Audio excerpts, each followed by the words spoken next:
दोस्तों नमस्कार। मैं आपका साथी आपका दोस्त नरेश अरोड़ा। दोस्तों, दिल्ली में चुनावी माहौल चल रहा है और सभी को मालूम है कि हम 5 फरवरी को दिल्ली चुनाव के लिए, दिल्ली विधानसभा के लिए अपने अपने वोटों को डालने जा रहे हैं। लेकिन इन वोटों से संबंधित मेरे कुछ सवाल हैं जो कि आपसे जानना चाहूँगा मैं कि हमें ये वोट डालने की जरूरत क्यों पड़ती है, हम लोग वोट डालते ही क्यों हैं। दोस्तों, हम वोट इसलिए डालते हैं कि हम एक अच्छी सरकार अर्थात अपने लिए एक अच्छा मैनेजर चुन सकें जो जरूरत के हिसाब से जनता से टैक्स इकट्ठा करे और समाज के हर वर्ग की भलाई के लिए, उनके जीवन को आसान और सुरक्षित बनाने के लिए नियम भी बनाए और काम भी करे। ये अधिकार हमारे संविधान ने दिया है जो कि 26 जनवरी 1950 को इस देश में लागू किया गया और डॉक्टर भीमराव अंबेडकर जी ने इसे एक बहुत ही गहन लंबे विचार विमर्श के बाद, बहुत सारे समीक्षकों के साथ, हजारों लोगों से सलाह लेने के बाद इसका एक फाइनल प्रारूप जो तैयार किया, उसे हमें 26 जनवरी 1950 को देश में लागू करवाया। इसमें एक गरीब आदमी के वोट और प्रधानमंत्री व राष्ट्रपति के वोट की भी कीमत एक बराबर रखी गई है। इसका अर्थ यह है कि कोई भेदभाव नहीं, कोई छोटा बड़ा नहीं, गरीब अमीर नहीं, छुआछूत नहीं, सबका वोट एक ही कीमत है। एक वोट एक आदमी। आप किसके विचारों से सहमत होंगे और किसको वोट देंगे, इसका पूरा अधिकार आपको है। लोकतंत्र में लालच या डरा धमकाकर कोई भी आपका वोट छीन नहीं सकता। तो ये एक बहुत ही प्राथमिक चीज है हमारे एक स्वस्थ और मजबूत लोकतंत्र के लिए। विचारों में फर्क हो सकता है सबके, कोई बड़ी बात नहीं है। और आपके विचार क्या हैं, आप किसको वोट देना चाहते हैं, वो आपका अधिकार है, कोई जबरदस्ती नहीं कर सकता आपके साथ में।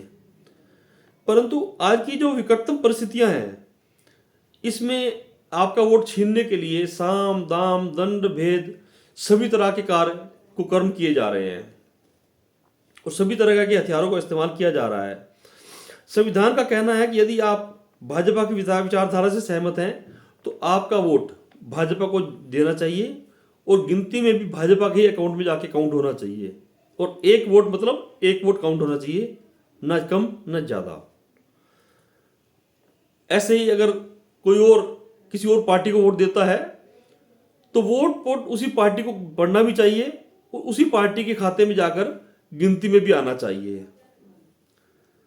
इसी में यहां आपके लिए मैं 3 सवाल छोड़ रहा हूं, जवाब आपको अपने आप को देने हैं, किसी और को नहीं देने हैं। पहला सवाल, क्या यह सही है कि आप जिसे वोट दें वो उसे वोट उस तक ना पहुंचकर किसी और को पहुंच जाए। मैं ईवीएम की बात कर रहा हूं। आप भाजपा का वोट देते हैं, बहुत बढ़िया बात है, कोई दिक्कत नहीं है। तो आप भी चाहेंगे कि आपका वोट अगर भाजपा को दिया गया है तो भाजपा के पास पहुंचे और वहीं पे उसकी गिनती हो, और अगर किसी विपक्षियों को वोट दिया है तो वो विपक्ष को ही पहुंचे और उसी के खाते में गिनती हो। और चुनाव के नियम भी सबके लिए बराबर ही होने चाहिए। दूसरा, क्या आपके वोट काटकर, आपके वोट के अधिकार को छीनकर किसी दूसरे पार्टी के समर्थन में उसको ट्रांसफर कर देना चाहिए? क्या ये किसी भी नियमों के साथ खड़ा होता है, नियमों पर खरा उतरता है?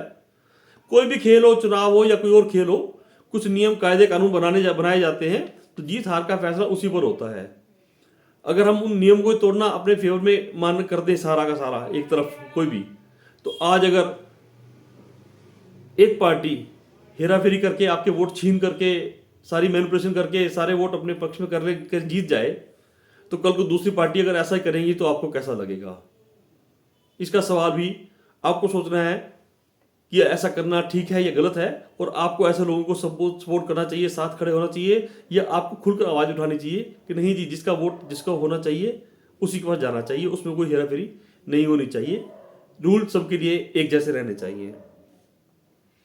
तीसरा, अगर आपने किसी पार्टी को चुनकर जिताया है और वो सत्ता में आई है तो इसका अधिकार संविधान में किसको है कि वो डरा कर, धमका कर, लालच देकर उस सरकार को तोड़े और फिर अपनी सरकार बना ले। ये कितना उचित मानते हैं आप इस चीज को? ये लोकतंत्र में एक हमारे वोटों के छीनना ही नहीं, लोकतंत्र की हत्या भी है। और अगर सरकार नहीं भी तोड़ पाए तो फिर उसे काम करने ना दिए जाए, काम रोकने जाए, तंग किए जाए। क्या लगता है आपको कि हमें सरकारों को काम करने के लिए चुनते हैं या किसी को तंग करने के लिए? अगर आपके पास पावर ज्यादा, अधिकार ज्यादा है, तो आप दूसरे की सरकारों को तंग करेंगे, धमकाएंगे, डराएंगे, तोड़ेंगे, उनके काम रोकेंगे और उनको तंग करेंगे। ये आपको सोचना है कि आपको काम करने वाले के साथ खड़ा होना है या काम रुकवाने वाले और उनको तंग करने के वालों के साथ में। ये आपको निश्चय करके अपना चुनाव 5 फरवरी को वोट देना है। सोचिएगा अवश्य, क्योंकि कल विपक्षी पार्टी भी यही करने वाली है। वक्त हमेशा बदलता रहता है। आज अगर भारतीय जनता पार्टी सत्ता में है, ज़्यादा ताकत है उसके पास और वो अपने अधिकारों को दुरुपयोग करके सत्ता में बने रहना चाहती है, और मैं मानता हूं कि चलो हम लोगों में से काफ़ी लोग ऐसे जो भाजपा के सपोर्टर हैं, लेकिन ये मान के चलिए कि कल को कोई विपक्षी दल अगर सत्ता में आता है और वही आपके वोट छीन ले, आपको, आपकी चुनी हुई सरकार को गिरा दे, उनको काम ना करने दे, तो कैसा हो? ये सब आपको सोचना है और वोट डालने से पहले इन सब मुद्दों पर अवश्य देखना है। ये जो चीजें हैं बहुत ही महत्वपूर्ण है कि जब हम चुनाव लड़ते हैं तो सबके लिए चुनाव का एक बराबर के रूल होने चाहिए। लेवल है इक्वल होना चाहिए इसके चुनाव के लिए, उसमें भेदभाव नहीं होना चाहिए। जो सरकार जीते, बहुमत से जीते, वो सरकार बनाए और काम करे, अपनी इच्छा से सही करे, गलत करे, उसमें बाद में जनता अपना निर्णय सुनाती है कि ये काम अच्छे किए या बुरे किए। लेकिन काम रोकने का हक ना सीधे तरीके से ना गलत तरीके से किसी को भी दिया जाना चाहिए। यदि मेरे विचार आपको पसंद आते हैं तो इस वीडियो को आप लाइक करें, सब्सक्राइब करें और अधिक से अधिक शेयर करें, ताकि जनता तक एक सच्चाई पहुंच सके और उनकी आंखें खुल सके।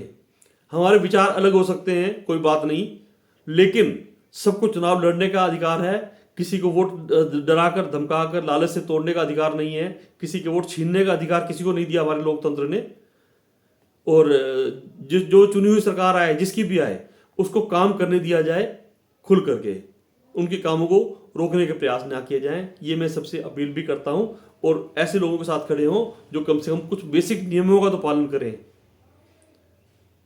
तो यही चीज़ें मैं आपके सामने रखना चाहता हूं और आप अधिक से अधिक इन चीज़ों को आगे भी बढ़ाते रहें। यदि मेरे विचार पसंद आए तो आप शेयर कर ही रहे हैं। बहुत बहुत धन्यवाद। आपका साथी, आपका दोस्त नरेश अरोड़ा।